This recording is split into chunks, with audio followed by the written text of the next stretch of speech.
amasa in ngai thatu zong te chibai kan buk chewa kan channel hi khongai taka min lo subscribe sak turin kan som cheu ani ka thawm hriat khan ka khua atihar ziak tu hd zoram thanga meichhe le mi pa in thalel om taka in ko vong hi ka vamuta kong saklam ko phen phei tum kani boka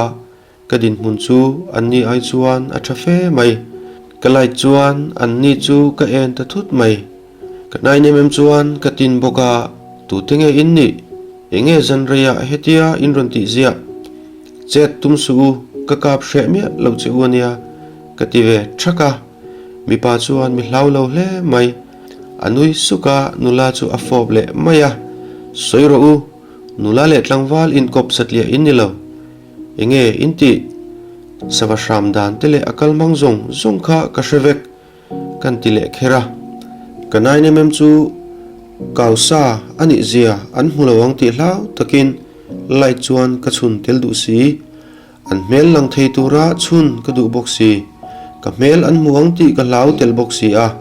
he hun khir zet hi chu kadam chung po hian ka ngil ka ring to lo mi pa chuan khai thian pa in thladul te hei imi muang hian nula le tlangwal in ngai zong satlia mai kan ni enga tinge min en thla ka kalung oi hau lo zo kania aron ti chuak ve ta a ke chuan nula le tlangwal in ngai zong pa ngai ni ula ru sur zan le khotha zanin omzi anei lawang inom dan hi ka zir reilu tuk to kan ti ve ngata tin misual tangrang emo kati zokhial thin se wa kati zomzat boka ami pa bok chuan ani enga nge mingai aron ti ve mak boka ke chuan misual tangrang rok tur zong in signal thina ka ngai cheu kan ti ve le maka ami pa chuan meichhe chu enzo pa in idule mikap la idule police a po min report la kantan omzia om to lo eng poni se mikal san phot mai zok ro kan kar thu hi ishe tur engma a omlo atibung tangut maya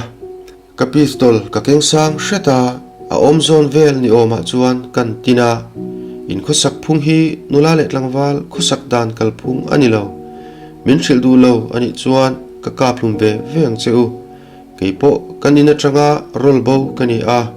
kanun hi ka hlut lutuk chuang lo in ring ro ule kati a ka pistol chu ka hum nge tran tatlat maya chutia ka insan phek ta ka chuan ama chu in thla dulin ole ani le tu ma hna soilo turin intiam ro atita a ke chuan ka tiama che ka ti maya ani chuan khatiang ka pom lo he chem te von nge hian itiam tur ani ati a chem te ki ni nei a mora kak ani bere aron phora he chem te mor le lam hi iwon nge tur ani ati tatlat maya chance azong ni in ka hreta a chance chete izong ani mo ani chuan kanun na chu kala hlut zok nangni nun na ai chuan kati a ka pistol chu ka hum het le sawa chu pa chuan ingai diklawani tol that tu kan ni lo itu hre du hre tur chuan he chemte mor le lam hi iwon ngai ani atitleta leilon lama om kani bok ne kapum ro aya lian fe ka jacket chuan mintilian le zual le angti ka ringklat boka chumi te pani mel chu ka mu chiang to khop mai thung ke ero chu ka mel tak chu ka thup tlata light enga chuan min mu ve riai roi ma na mi pa chuan thian pa i hwai sen riau mai iti tak ngamin ka ring ho te thuthate te in soidon te ang u ti in duap an kai le a ke chuan engtin nge kut min thlak lawang ti karin thayang cheu kati a mi pa chuan meichhe chu ena a bung ngata meichhe chuan chemte ki phir chu ala a aron pheita a ke chuan ron kal to su iron pen le chuan ke chuan ron kal to su iron pen le chuan ka pangche kalau tivin lur to a meichhe chuan ron ban ro ati a chemte chu leya ada a akir le ta a mi pa chuan lala akizum pakhat vuan khan chia chamro mintita a kei chuan la in chia ka cham ve tamaya zan ina ka thil ton hi ka dam chung zongin tu nera ma ka soi chhong lawang ti in ti chuan chemte chu ka en chianga amak dang dai hle mai mi pa chuan ron the pheiro ati a kei chuan engtin nge karinang che ka ti tlat awangin ani chuan kha chem kha hon dei ma la rai ikol chuang lawang tin khoilai tlanga po kalbo pui tuma la I thei lawang yoi lo chuan hei I mu em ati a ka chem ken chu a per nola mi bakuta chuan a om ta dei maya ka hlau deuh tatlat mai